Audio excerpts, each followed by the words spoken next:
Living forever was as fun as you made it. For some kindred, they referred to it as the gilded cage, stationary monsters unable to change, unable to do anything other than mirror the prey they hunted, unaware that they had no ambitions of their own. It was sometimes said that life was but a dream, so if that were true, why not make it the best one you ever dreamt? Two wayward monsters traversed the midnight roads of the Heathrow Marsh. They had driven through miles of blackness, as if through a sea of nothing. Slowly, the silhouette of Furlong cut through the darkness, marking the temporary stop on their eternal vacation. Sue was 19 and had been 19 for 4 years, and Eddie had been 23 since the late 80s.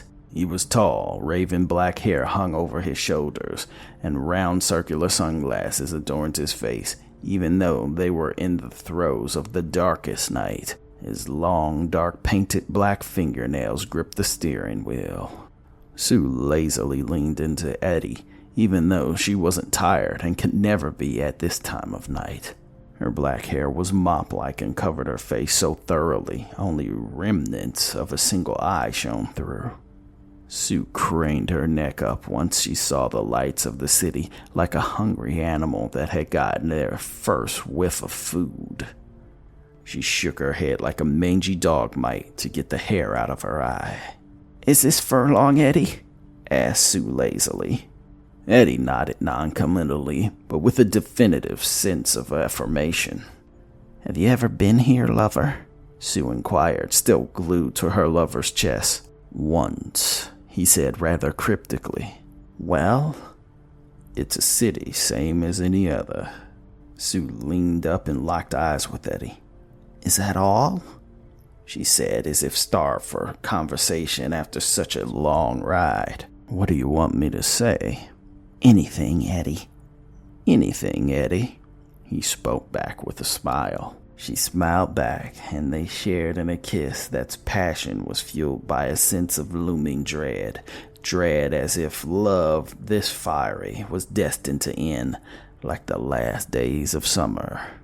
The expressway came up quickly, and in the kiss they shared, they crept up on squiggly red brake lights. Eddie banked hard, but expertly. A yellow Nissan with ground effects that oscillated from lime green to fuchsia to red swerved a bit. There was no harm done, but a middle finger popped out of the window. Eddie smiled a deep predatory toothy grin, as if the game had begun. He hit the gas and pushed his black 96 Mustang. Not to be outdone, the modded Nissan gunned the engine to keep up. Eddie lazily glanced over when the two dueling vehicles sidled up to each other.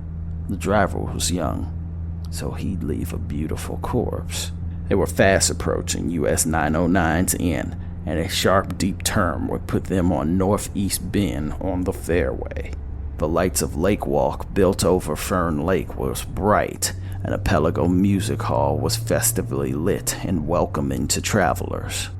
Sue was more enthralled by the lights of the concert hall sunken into the lake than she was the high-speed game of cat and mouse unfolding before her. That place was new to her. Speeding at unsafe speeds and laughing at death was not. Eddie put his foot to the floor and pushed his car harder. The force of the wild turn pulled everything to one side. His tires groaned. The yellow hot rod hung on, playing with his life as if he had a second one to live. Up ahead, when the curve leveled out, the lane merged into one. Eddie smiled and flashed his teeth to himself in a passing amusement. He drifted into the yellow Nissan's lane to check him. The hot rod nearly hit the median, but the gesture emboldened him to act in kind. Eddie nodded, never bothering to put two hands on the wheel. What for? This was all for play as far as he was concerned. He glanced at the car on his left the entire time, barely bothering to look ahead of him. He was so confident he was going to edge the kid out, why bother looking? The youngster had a panicked but determined expression on his face. But he didn't have what Eddie had, a complete lack of interest in his own personal well-being. The yellow Nissan tapped the brakes just before they collided, and Eddie's Mustang threaded the needle through. Eddie didn't revel in his victory, because in his mind he hadn't won yet. The moment he passed the hot rod, he stood on his brakes. The Nissan had no time to stop and nearly no space to get around. Metal crunched on metal. Glass broke. The Nissan scraped and skidded past them down the exit ramp and fishtailed into yellow barrels of water. The crash was spectacular, capped off with an explosive spray of water. Eddie quickly drove his Mustang up. His back end was crumpled. The car sputtered like a wounded beast. Eddie hopped out of the vehicle as sporadic traffic passed him, walking through the tail end of the water geyser. Sue's nose was broken, but she was unfazed. She slid out of the car. Eddie swiftly walked up on the man inside, who was fighting his airbags to get out. Eddie opened his door and pushed the youngster with one hand so he couldn't easily exit the vehicle. "What are you doing, motherfucker?" said the man. Eddie didn't answer. He just swiftly leaned in and bit into his jugular with his sharp canine teeth. Out of nowhere, Sue seemed to appear on the other side of him in his car, sinking things in. The two monsters left him there along with both cars, wiped their blood-soaked mouths, and headed towards the concert hall.